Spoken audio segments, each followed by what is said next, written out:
BPD brain versus normal brain. This was on my creator search insights, which basically tells me where there's a content gap, an area where people are researching that content needs to be made about. I'll tell you why I have a problem with this messaging. I feel like it is reductionistic in terms of saying a normal brain versus a borderline brain without really explaining the intricacies, the nuances that this disorder really deserves.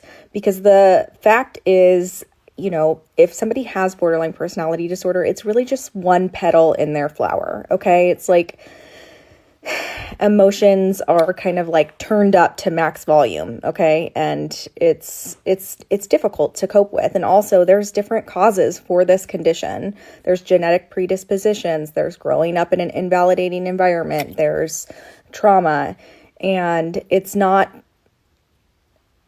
a disorder that's just mood swings. I think sometimes on social media, we have a tendency to make things a bit more black and white than they actually are. And sometimes that gets more engagement and things like that.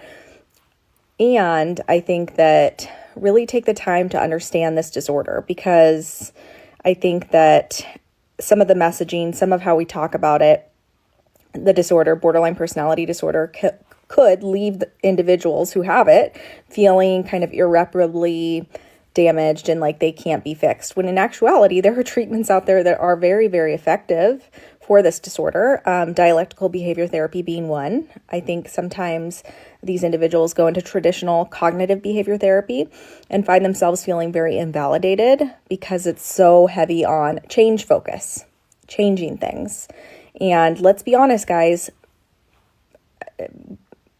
knowledge doesn't change behavior, right? So anyway, that's what I love about DBT, kind of that balance between not only like the change skills, but also like acceptance and mindfulness skills. So anyway, I just wanted to touch on this creator search insights topic of BPD brain versus normal brain, because it's not really like an us versus them when it comes to mental illness. And I just think we need to think about how we are discussing these things and talking about these things. But yeah, with borderline personality disorder, typically what it's characterized by are things like black and white thinking, mood reactivity, sometimes stress-induced paranoia, anger outbursts,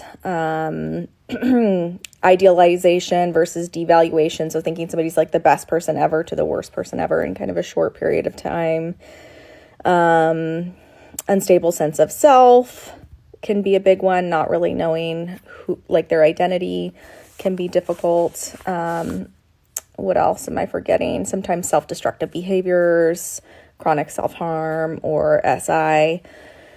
Those are some of the big ones that come to mind when I think about this disorder. And I think that some people have kind of, mental illness is a spectrum, right? So some people call it like quiet borderline personality disorder, where it's like on paper from the outside, maybe these symptoms that they're dealing with aren't creating such a negative impact on their functioning that borderline personality does, but it could be causing them a lot of distress internally that we don't necessarily see.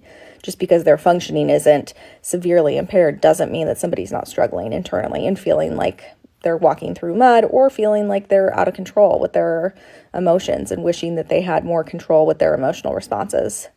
So, yeah, I think that's what I have to say about this topic. Happy New Year's.